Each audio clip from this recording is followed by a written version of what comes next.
Hola, soy Miguel, profesor de Historia de la Filosofía. En este vídeo vamos a comentar el escrito de Immanuel Kant llamado Respuesta a la pregunta ¿qué es ilustración? Con ello quiero decir que voy a ir leyendo el texto y explicándolo al mismo tiempo, y todo esto se hace con el objetivo de ayudar a realizar este examen de PBAU con un fragmento de este texto, que lo tenemos aquí, y con el que tendremos que responder a estas 5 preguntas. Lo que voy a hacer en este vídeo no solo es ya, como he dicho al principio,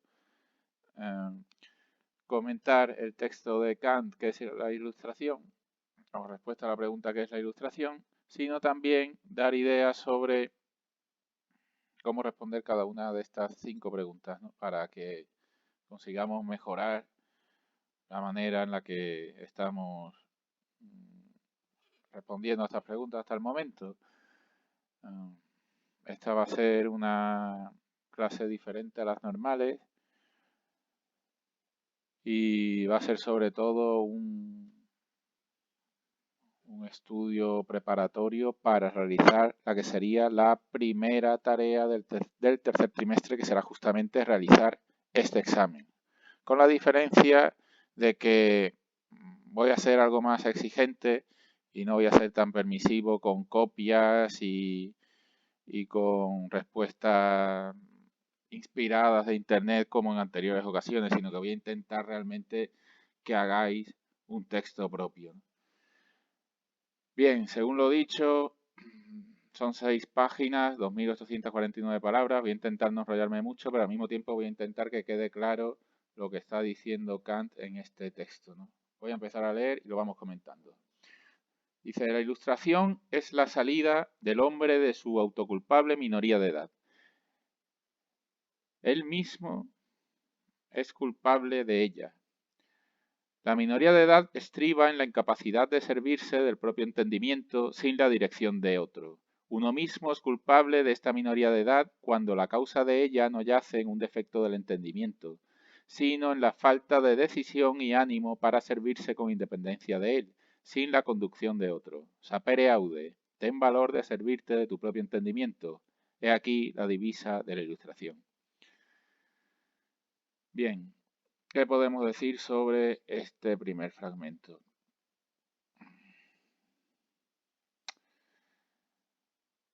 Bueno, se está refiriendo a la ilustración. Estamos hablando del siglo XVIII y de ese movimiento que afectó a varias ciencias y artes, en las que la razón se convirtió en la guía principal de la conducta y del pensamiento, o por lo menos ese era el desideratum, ¿no?, frente a otras autoridades hasta la época que quedarían desacreditadas. Concretamente aquí la ilustración vendría a acusar al ser humano de ser menor de edad. ¿Y menor de edad por qué? Porque hasta este momento el ser humano habría sido incapaz de utilizar ese propio entendimiento sin que otro lo dirigiese, ¿no?, sin que otra autoridad dijese qué tienes que pensar. Y por eso ahí la famosa consigna de Kant, ¿no?, de atrévete a pensar tú mismo a través de la razón, ¿no?, sin que te lo diga nadie diferente, un sacerdote, una autoridad estatal, etcétera, sin que te digan qué es lo que es correcto, ¿no?, o está bien, ¿no? Ese es el planteamiento del texto, ¿no? Según Kant, hasta el momento, ¿no?, repito, estamos en torno al siglo XVIII, no me refiero a este texto de Kant, sino me refiero en general al movimiento ilustrado. Y la consigna principal sería esa: atrévete a pensar por ti mismo, ¿no?, guiado por la razón, sin que te diga otra persona, por mucha autoridad que tenga, lo que tienes que pensar, que según Kant sería lo que habría pasado hasta este momento. Bien, seguimos. Dice, la mayoría de los hombres, a pesar de que la naturaleza los ha librado desde tiempo atrás de conducción ajena, permanecen con gusto bajo ella a lo largo de la vida, debido a la pereza y la cobardía. Por eso les es muy fácil a los otros erigirse en tutores. ¿Es tan cómodo ser menor de edad? Si tengo un libro que piensa por mí, un pastor que reemplaza mi conciencia moral, un médico que juzga acerca de mi dieta y así sucesivamente, no necesitaré del propio esfuerzo. Con solo poder pagar, no tengo necesidad de pensar. Otro tomará mi puesto en tan fastidiosa tarea.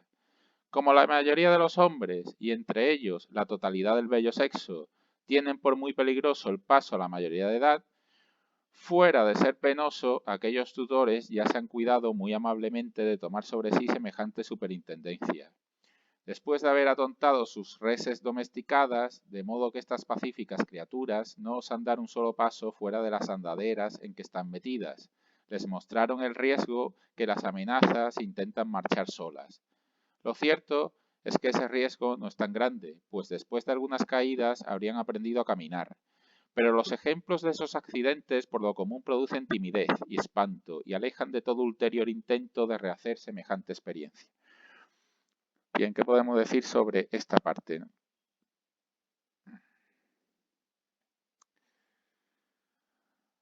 Lo principal que está intentando aquí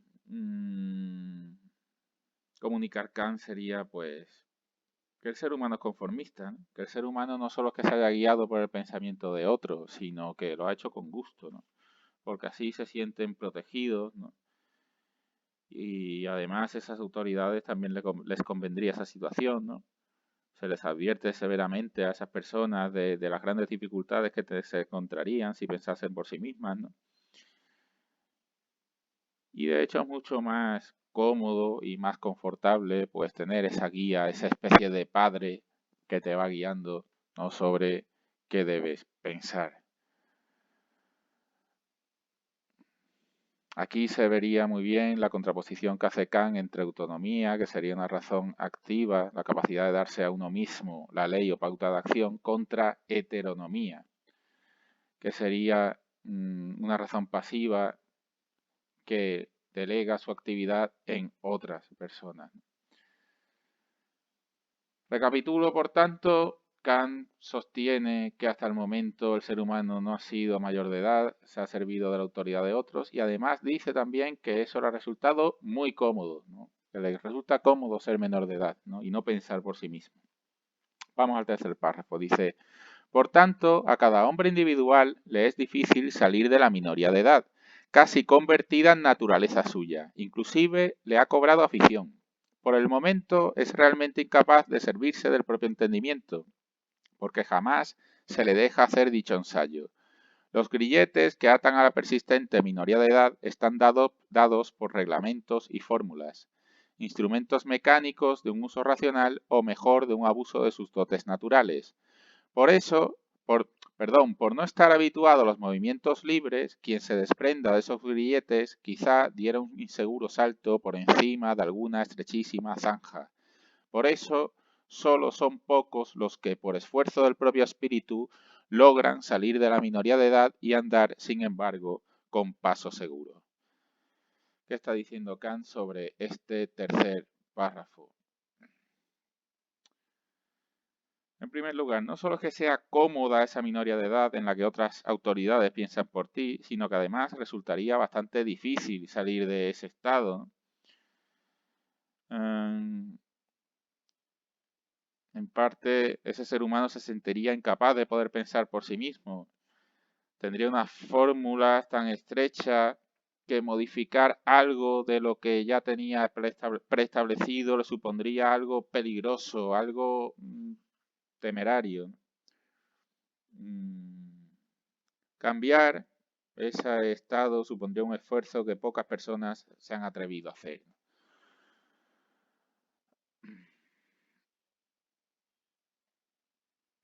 Aquí podemos encontrar también algunas metáforas, por ejemplo esta de los grilletes que atan a la persistente minoría de edad, ¿no? Se podría entender que esos grilletes sería el terreno de lo natural, ¿no? Al que debemos contraponer así la manera en la que la cultura consigue autorrealizar al hombre y especialmente la educación, ¿no? En parte,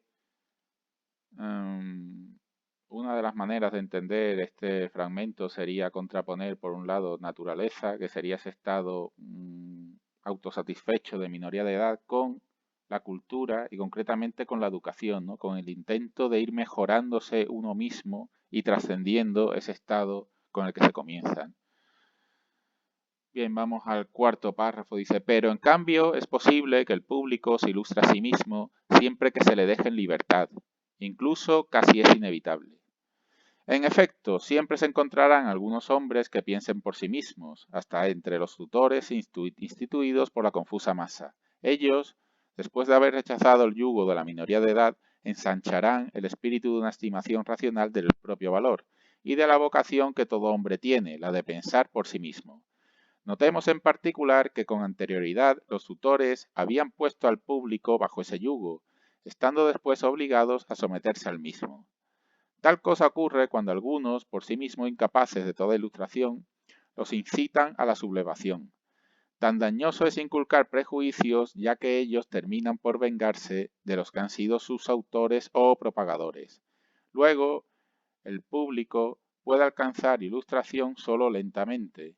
Quizá por una revolución sea posible producir la caída del despotismo personal o de alguna opresión interesada y ambiciosa, pero jamás se logrará por este camino la verdadera reforma del modo de pensar, sino que surgirán nuevos prejuicios que, como los antiguos, servirán de andaderas para la mayor parte de la masa privada de entendimiento. Bien, aquí creo que respecto al texto original habría 3 párrafos, ¿no?, que lo han metido en uno solo. Vamos a intentar comentar un poco qué se dice en este párrafo, que ya digo, insisto, que probablemente, que creo que en el original eran 3, pero ahora no lo puedo asegurar seguro, no lo puedo decir seguro, ¿no? Al principio dice, es posible que el público se ilustre a sí mismo. ¿A qué nos referimos con este asunto?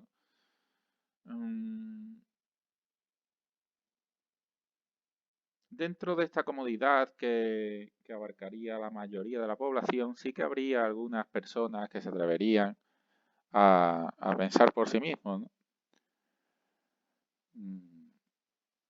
Siempre que se le deje en libertad. Es decir, la libertad sería una especie de condición indispensable para que esos ciudadanos pudiesen desarrollar una capacidad crítica, ¿no? Al mismo tiempo, después continúa diciendo, a ver si lo encuentro concretamente, cuál es el punto. No encuentro ahora mismo el punto en cuestión. Pero bueno, continúa el texto diciendo, ¿no?, que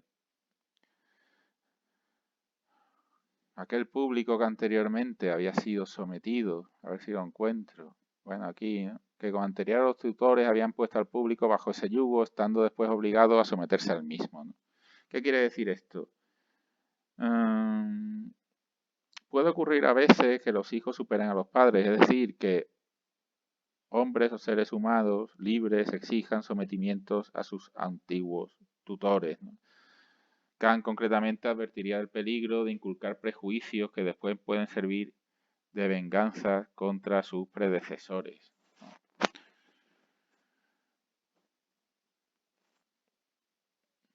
Después la parte esta de la revolución, ¿no?,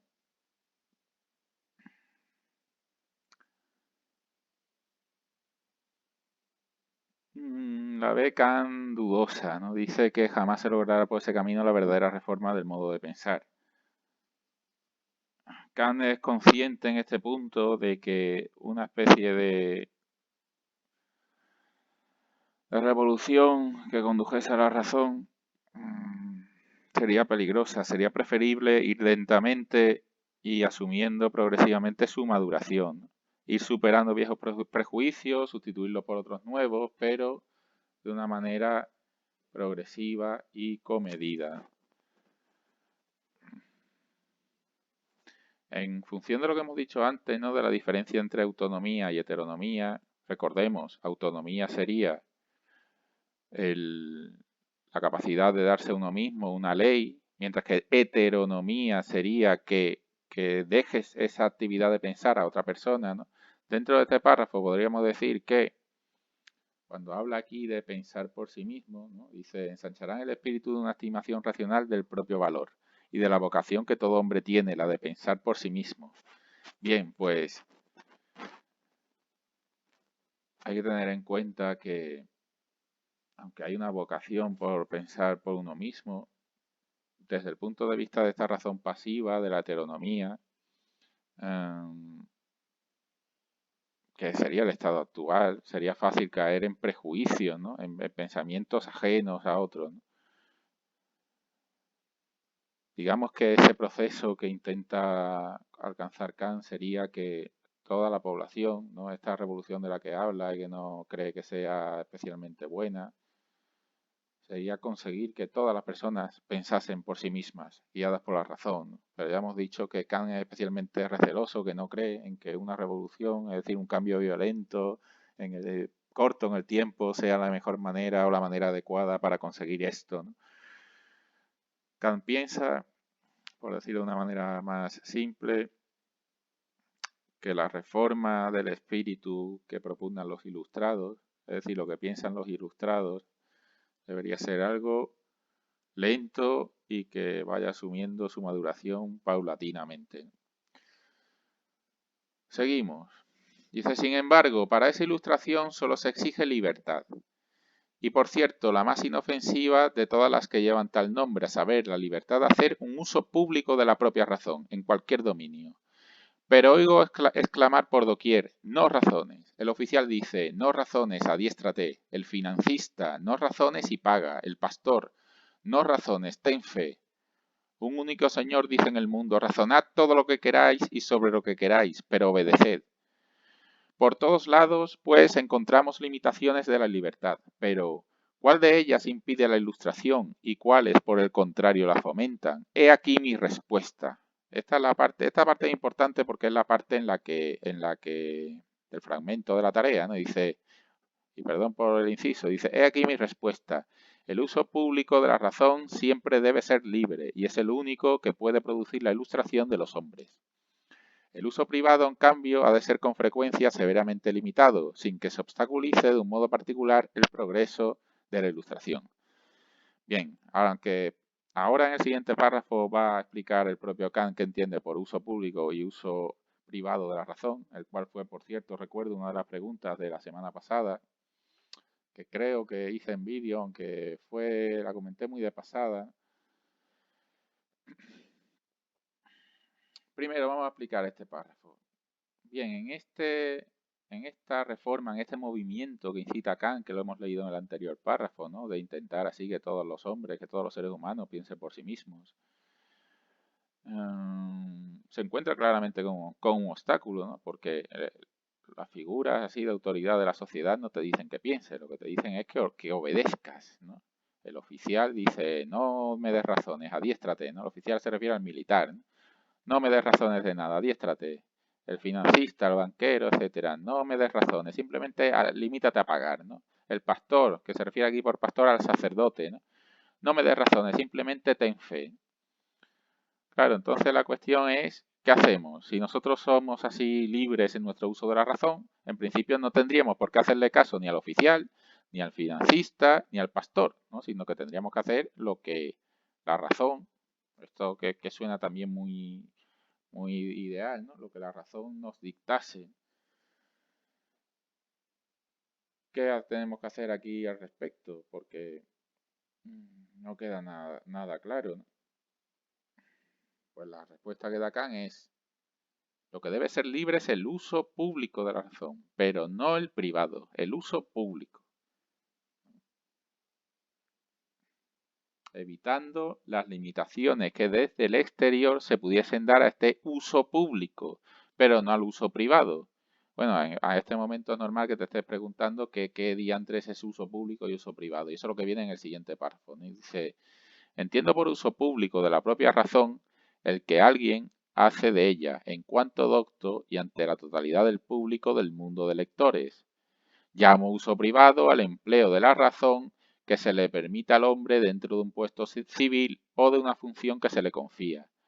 Ahora bien, en muchas ocupaciones concernientes al interés de la comunidad son necesarios ciertos mecanismos, por medio de los cuales algunos de sus miembros se tienen que comportar de modo meramente pasivo para que mediante cierta unanimidad artificial el gobierno los dirija hacia fines públicos o al menos para que se limite la destrucción de los mismos. Como es natural, en este caso no es permitido razonar, sino que se necesita obedecer.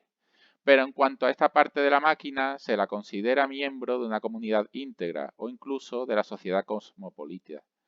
En cuanto se la estima en su calidad de docto, que mediante escrito se dirija a un público en sentido propio, puede razonar sobre todo sin que por ello padezcan las ocupaciones que en parte le son asignadas en cuanto miembro pasivo.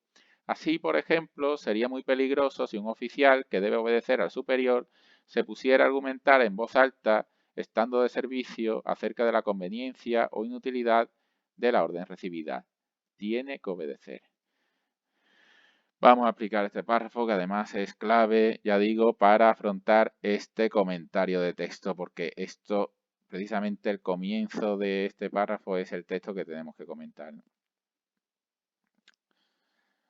Bien, estábamos diciendo antes que mientras que hay ciertas figuras de autoridad, ¿no? Como por ejemplo pueden ser eso, el oficial militar, el banquero, el sacerdote, que no te piden así que de razones, simplemente te piden que obedezcas, mientras que por otro lado Kant y el movimiento ilustrado te dice atrévete a saber por ti mismo, atrévete a pensar por ti mismo, pero ¿qué pasa? Kant ya está viendo cuál es el problema de esto, ¿no? Al fin y al cabo, el empleo de la razón idealmente llevaría a conclusiones similares, ¿no? Sobre todo en temas así éticos, ¿no? Sobre cuál debería ser la pauta que guíe el comportamiento moral, etcétera. Eso idealmente. Pero lo cierto es que mientras que no llegamos a ese estado de idealidad, podría producirse un caos en la sociedad. ¿Por qué? Porque si cada uno hiciese vamos a entender esto bien, pero vamos, si cada uno hiciese lo que le diese la gana en nombre de la razón, pues habría un problema de caos o de desorden civil, de desorden social, ¿no? Cada uno haciendo lo que le da la real gana, ¿no? Por eso se ve Kant obligado a distinguir entre uso público y uso privado. Bien, ¿qué es el uso público? El uso público permitiría utilizar libremente la razón a cualquier individuo, ¿no? En su pensamiento, ¿no? En el ejercicio de su pensamiento. Pero el uso privado es el empleo de la razón que estaría dentro de la condición de tener o de contar con un puesto oficial, puesto civil, funcionario, no se entiende, o de una función que se le confía. Es decir, uno a título individual puede pensar que una medida no es buena, ¿no? O no es razonable. Pero desde el punto de vista del uso privado de la razón, estaría obligado a obedecer. Por tanto, el uso se puede entender utilizando la posición que hemos hecho antes entre autonomía y heteronomía de la razón.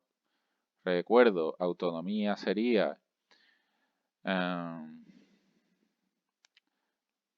la capacidad de darse uno mismo una ley o pauta, mientras que heteronomía sería cuando te la dan desde fuera otros. Pues podríamos decir que en este caso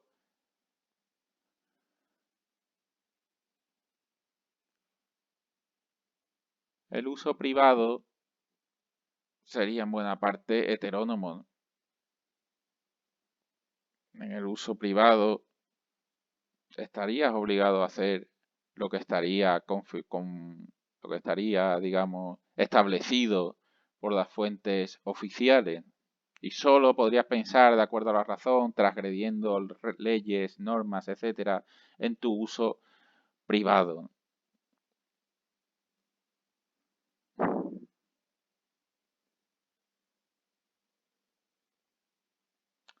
Esto también lo que hace es poner un límite a la crítica, ¿no? A la situación, digamos, actual de su momento.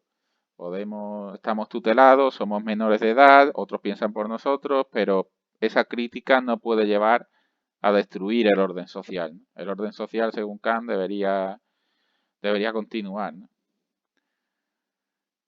Y en un ámbito individual es donde podría darse esta crítica total basada en la razón. Claro, esto tampoco, hay que decir que tampoco lleva a Kant a ser un conservador o un conformista, ¿no? Porque ahora en la siguiente parte del texto vamos a ver cómo plantea Kant hacer que la sociedad, de una manera siempre limitada, porque Kant recela en parte del progreso, ¿no? De esta noción que es muy de la Ilustración, ¿no? De ir siempre mejorando la sociedad, ¿no? Pero bueno, Kant sí da algunas instrucciones sobre cómo podría mejorar la sociedad. Vamos a ver el siguiente párrafo, ¿no? Dice: pero no se le puede prohibir con justicia hacer observaciones en cuanto docto acerca de los defectos del servicio militar y presentarlas ante el juicio público. El ciudadano no se puede negar a pagar los impuestos que le son asignados, tanto que una censura impertinente a esa carga, en el momento que deba pagarla, puede ser castigada por escandalosa, pues podría ocasionar resistencias generales. Pero sin embargo no actuará en contra del deber de un ciudadano si, como docto, manifiesta públicamente sus ideas acerca de la inconveniencia o injusticia de tales impuestos. De la misma manera, un sacerdote está obligado a enseñar a sus catecúmenos y a su comunidad según el símbolo de la iglesia que sirve, puesto que ha sido admitida en ella con esa condición. Pero como docto tiene plena libertad y hasta la misión de comunicar al público sus ideas, cuidadosamente examinadas y bien intencionadas, acerca de los defectos de ese símbolo. Es decir, debe exponer al público las proposiciones relativas a un mejoramiento de las instituciones referidas a la religión y a la Iglesia. En esto no hay nada que pueda provocar en él escrúpulos de conciencia. Presentará lo que enseña en virtud de su función, en tanto conductor de la Iglesia, como algo que no ha de enseñar con arbitraria libertad y según sus propias opiniones, porque se ha comprometido a predicar de acuerdo con prescripciones y en nombre de una autoridad ajena. Dirá: nuestra Iglesia enseña esto o aquello, para lo cual se sirve de determinados argumentos. En tal ocasión deducirá todo lo que es útil para su comunidad de proposiciones a las que él mismo no se sometería con plena convicción. Pero se ha comprometido a exponerlas, porque no es absolutamente imposible que en ellas se oculte cierta verdad que al menos no es en todos los casos contraria a la religión íntima. Si no creyese esto último, no podría conservar su función sin sentir los reproches de su conciencia moral y tendría que renunciar. Luego, el uso que un predicador hace de su razón ante la comunidad es meramente privado, puesto que dicha comunidad solo constituye una reunión familiar por amplia que sea. Con respecto a la misma, el sacerdote no es libre ni tampoco debe serlo, puesto que ejecuta una orden que les extraña, como docto, en cambio, que habla mediante escritos al público, propiamente dicho, es decir, al mundo. El sacerdote gozará, dentro del uso público de su razón, de una ilimitada libertad para servirse de la misma y de este modo para hablar en nombre propio.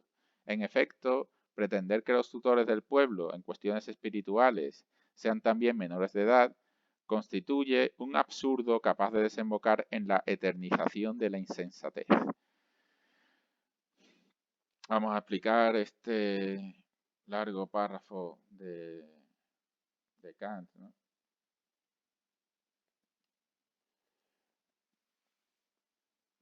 La idea que expone aquí Kant es muy parecida a la anterior, ¿no? Está realmente ejemplificando lo que has dicho antes, ¿no? La tesis de la que parte es la misma, ¿no? Diría como que el Estado debería imponer unos criterios generales, ¿no? Y el ciudadano, por su bien, no debería cuestionar nada al respecto, solo obedecer. Eso sería, como hemos dicho antes, el uso privado de la razón. Eso no quita, que es lo que dice aquí al final, ¿no? Eso no quita que algunos seres humanos, algunos hombres, especialmente los más preparados, puedan razonar de forma propia sin que por ello dejen de cumplir con las obligaciones como parte pasiva que son de la colectividad. Es decir, en tanto que tienen un puesto, pues deben actuar de acuerdo al puesto que Concretamente aquí habla del sacerdote, ¿no? Que para siquiera actuar de forma responsable ante los demás miembros de la sociedad, pues cumpliría y aceptaría las indicaciones. Aunque después, a título personal, que eso sería ya el uso público de la razón, aunque repito, a título personal, ese sacerdote pueda reflexionar y encontrar aspectos con los que no está de acuerdo. Fijaos que esto es curioso porque, no sé si lo he dicho, pero Kant proviene de una familia pietista, que forma parte de los luteranos, y esta rama del cristianismo, digamos que daría mucha más libertad a cada uno de los creyentes para interpretar la Biblia como quisiese, a diferencia del catolicismo, donde hay, digamos, una serie de expertos que dictaminan digamos, la interpretación correcta y se acabó, ¿no? Tú no puedes sacar una interpretación propia, pero vemos que incluso para los pietistas, que tendrían en ese sentido, al menos en teoría, más libertad, también habría que imponer cuál es, digamos, los ejercicios propios del sacerdote, incluso aunque ese sacerdote después, de manera personal, no esté de acuerdo y pueda ponerlo en cuestión, ¿no?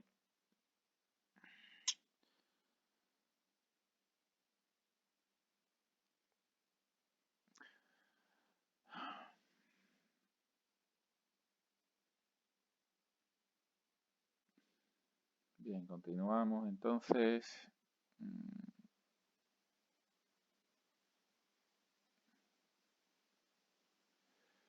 Continuamos. A ver si me oriento un poco. Un momento, por favor.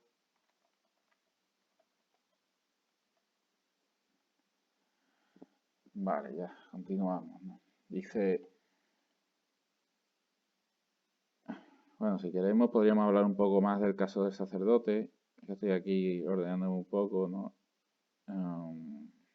Pero la idea más o menos sería la misma, ¿no? Bueno, voy a continuar. Dice, pero una sociedad eclesiástica tal, un sínodo semejante de la Iglesia, es decir, una clasis de reverendos, como la llaman los holandeses, ¿no podría acaso comprometerse y jurar sobre algún símbolo invariable que llevaría así a una incesante y suprema tutela sobre cada uno de sus miembros y mediante ellos sobre el pueblo? De ese modo no lograría eternizarse. Digo que es absolutamente imposible. Semejante contrato, que excluiría para siempre toda ulterior ilustración del género humano, es en sí mismo, sin más, nulo e inexistente, aunque fuera confirmado por el Poder Supremo, el Congreso y los más solemnes tratados de paz.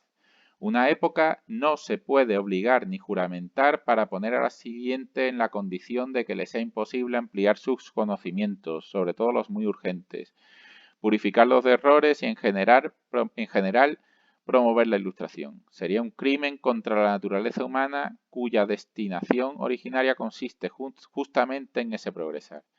La posteridad está plenamente justificada para rechazar aquellos decretos aceptados de modo incompetente y criminal.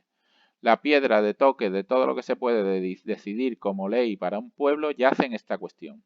¿Un pueblo podría imponerse a sí mismo semejante ley? Eso podría ocurrir si, por así decirlo, tuviese la esperanza de alcanzar en corto y determinado tiempo una ley mejor, capaz de introducir cierta ordenación.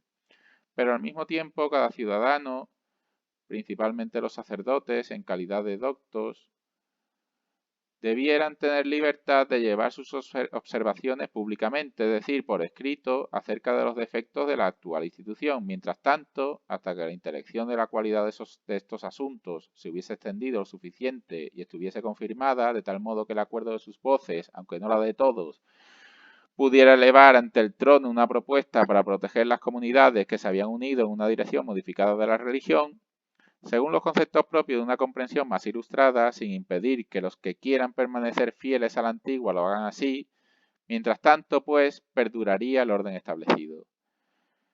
Pero constituye algo absolutamente prohibido unirse por una constitución religiosa inconmovible que públicamente no debe ser puesta en duda por nadie.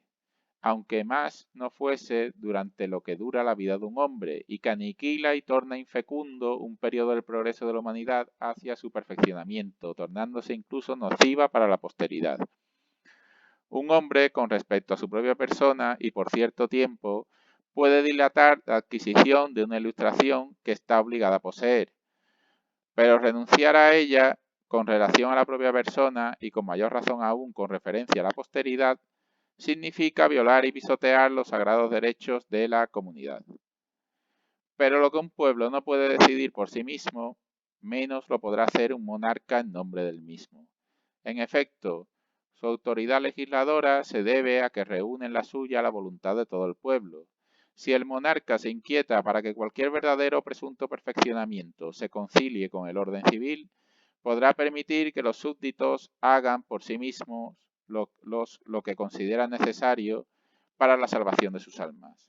Se trata de algo que no le concierne, en cambio, le importará mucho evitar que unos a los otros se impidan con violencia trabajar, con toda la capacidad de que son capaces por la determinación y fomento de dicha salvación. Bueno, el párrafo es demasiado largo y sospecho nuevamente que han unido varios diferentes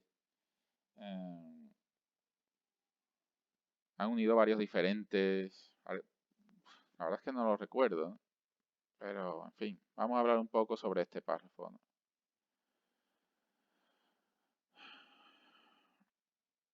Bueno, lo primero, la pregunta que se está haciendo Kant aquí es la siguiente, ¿no? Sería algo así como, bueno, si según el uso privado de la razón yo tengo que obedecer lo que me dice mi puesto público como sacerdote, porque claro, aquí no la cuestión no es solo que, que alguien te pueda imponer a ti un pensamiento externo sobre lo que debes hacer, sino que tú también puedes ser sacerdote, o puedes ser militar, o puedes ser banquero, y tú también puedes poner en duda alguna de las formas de funcionar de la sociedad, ¿no?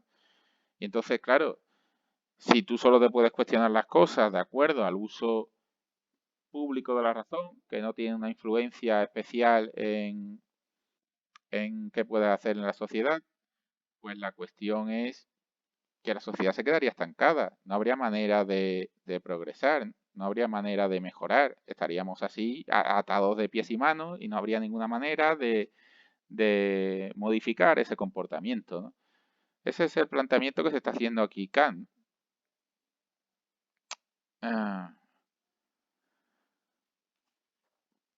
Por tanto,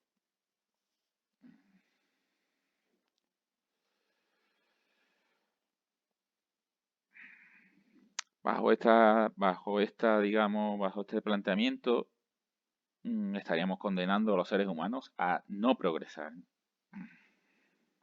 Por eso dice aquí, una época no se puede obligar ni juramentar para poner a la siguiente generación, se refiere, en la condición de que les sea imposible ampliar sus conocimientos.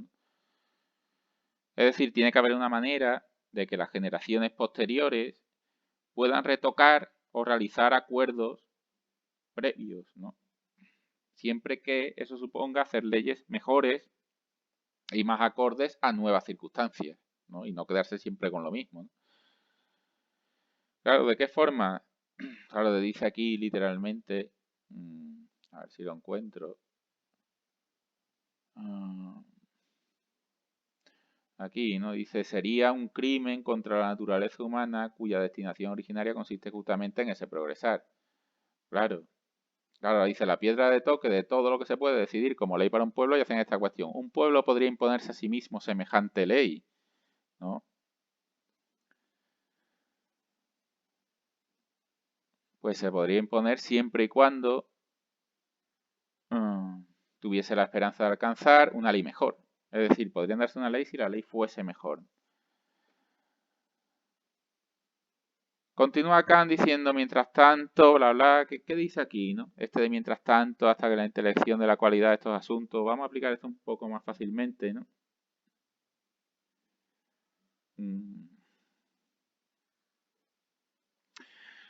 Mientras que el ser humano no se pueda dar una ley mejor, el planteamiento sería mantener el orden existente, las normas morales vigentes, difundir en tu uso público de la razón aspectos mejorables, así conseguir lograr acuerdos mediante votación para innovar,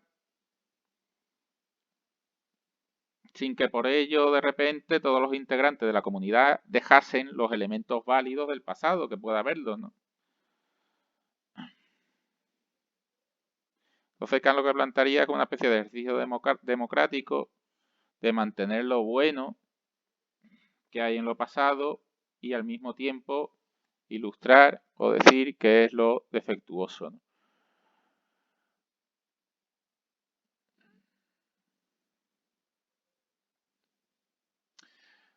Por tanto, Kant es un ilustrado, pero es un ilustrado muy especial, ¿no? Mientras que el optimismo ilustrado, un poco irracional, siempre ve la cultura como un progreso hacia lo mejor, Kant confía en el progreso, pero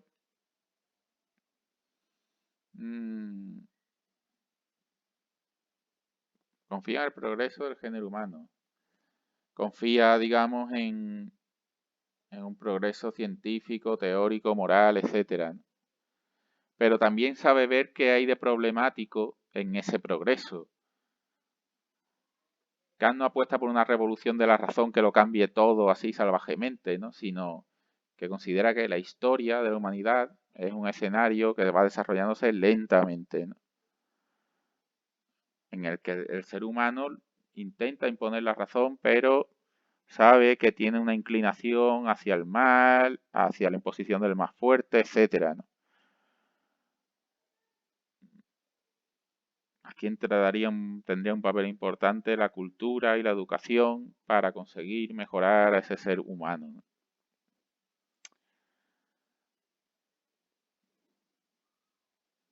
Bien, vamos a ir con esto. O sea, con esto que quiero decir, pues que Kant no es alguien así superficial, ¿no? En el sentido de que crea simplemente que la razón pues nos va a llevar a una sociedad mejor sin ningún tipo de problemática. Y tampoco parece que Kant esté en contra de que haya acuerdos previos que por el mero hecho de no estar directamente guiados por la razón deban ser suprimidos del tirón. Eso es lo que está intentando decir, ¿no? No es simplemente, bueno, venga, ahora no hacemos caso a la iglesia, no hacemos caso al ejército y hacemos lo que nos da la gana, ¿no? No irían por ahí los tiros, ¿no? Tal como tal como lo está contando Kant, ¿no? Bueno, continuaríamos, ¿no? Dice, inclusive se agravaría su majestad si se mezclasen estas cosas, sometiendo a inspección gubernamental los escritos con que los súbditos tratan de exponer sus pensamientos con pureza, salvo que lo hiciera convencido del propio y supremo dictamen intelectual, con lo cual se prestaría el reproche César non est supra gramáticos, o que rebajara su poder supremo lo suficiente como para amparar dentro del Estado el despotismo clerical de algunos tiranos ejercidos sobre los restantes súbditos. ¿Qué quiere decir Kant en este párrafo, no? Está hablando ahora mismo del papel que tiene que tener el rey o el monarca, ¿no? Entonces, ¿qué debe hacer el monarca ante esta situación? Que al fin y al cabo es el que manda, ¿no? Los ciudadanos aquí pueden decir misa, pueden decir una cosa u otra, pero la responsabilidad suprema estaría en el rey o en el monarca en esta época, ¿no? Ahora podríamos decir que estaría en el gobierno. Bien, ¿qué debe hacer el rey o el monarca en este caso, ¿no? Bueno, como sabemos, al rey su parte de su competencia sería la ejecución de leyes que favorecieran el orden y la concordia y a su misma vez que evitase enfrentamientos, ¿no? Por tanto, sería injusto que se dedicase solamente a controlar las mentes, evitar escritos críticos. Aquí estaría hablando un poco Kant de la censura, ¿no? A la que puede someter un rey poco tolerante a este uso uso público de la razón. ¿Cuál sería la salvedad de esto? ¿Cuál sería la excepción?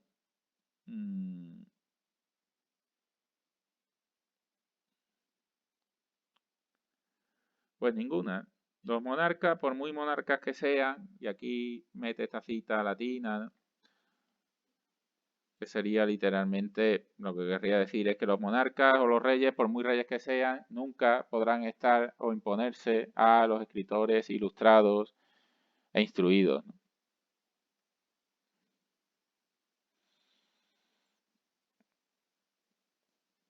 Por tanto, el rey tiene la obligación de mejorar la sociedad, ¿no? Hasta cierto punto, es decir, de establecer leyes que favorezcan el orden, la concordia y demás, pero nunca podrá estar por encima de lo que digan los expertos, por decirlo así, ¿no?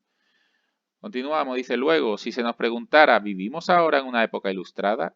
Responderíamos que no, pero sí en una época de ilustración. Todavía falta mucho para que la totalidad de los hombres en su actual condición sean capaces o estén en posición de servirse bien y con seguridad del propio entendimiento sin acudir a extraña conducción.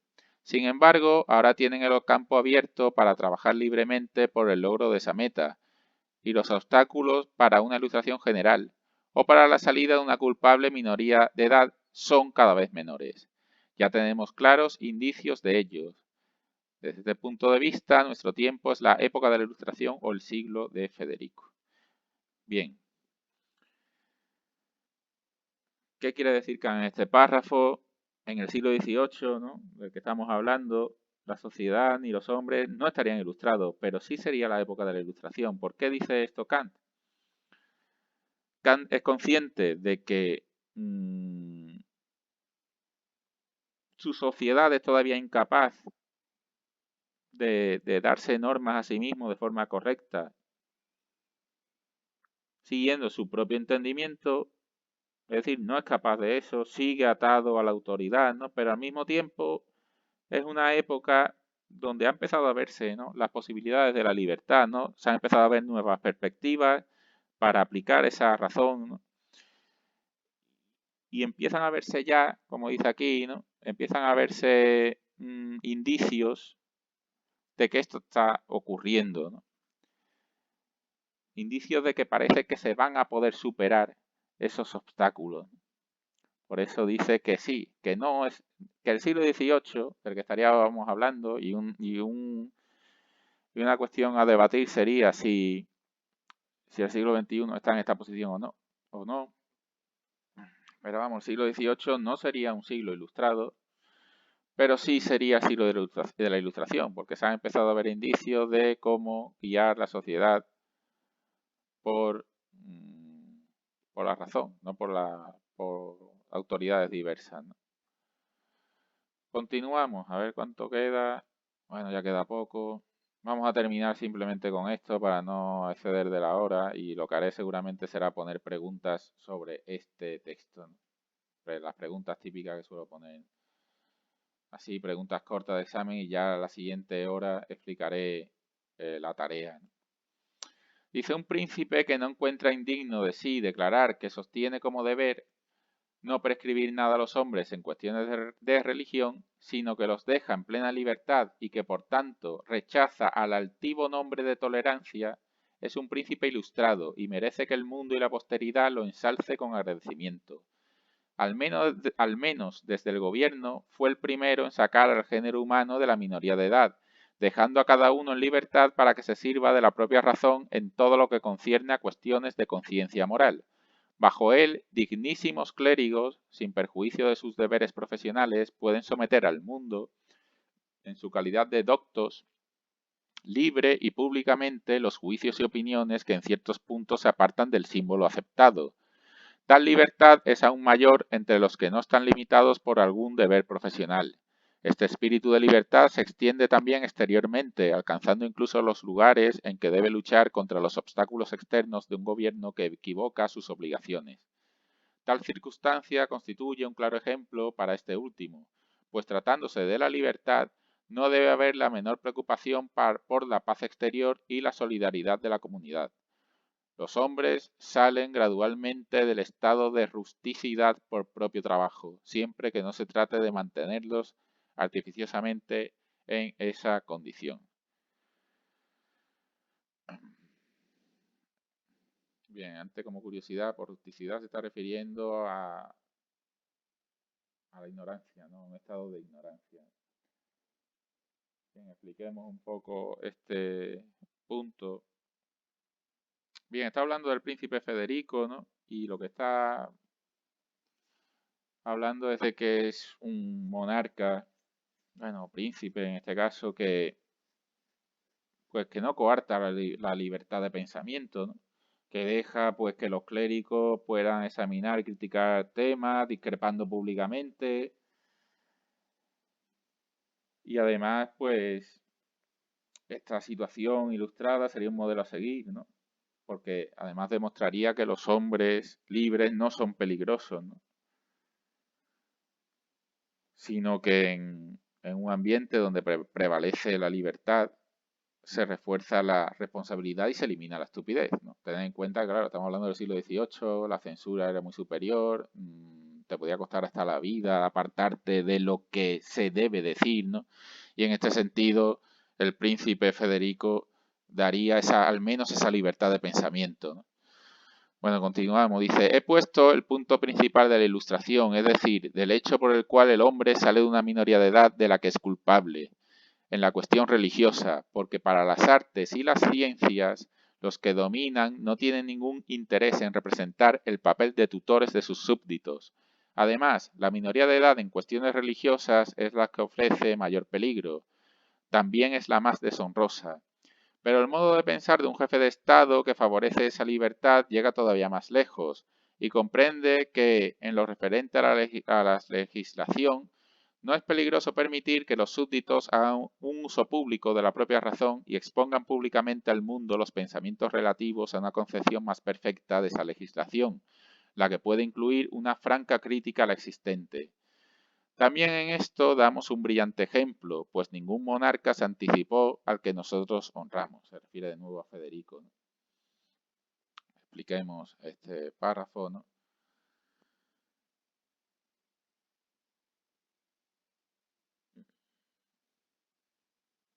Bien, aquí Kant lo que hace es aclarar, ¿no? Que cuando habla de ilustración dice que esta minoría de edad o esta inmadurez resultaría la más humillante y perjudicial, especialmente en la religión, ¿no? Y en otros temas como la ciencia, las artes, etcétera, no habría mucho interés por parte de los tutores o no habría tanto como con respecto a la religión en imponer restricciones, ¿no?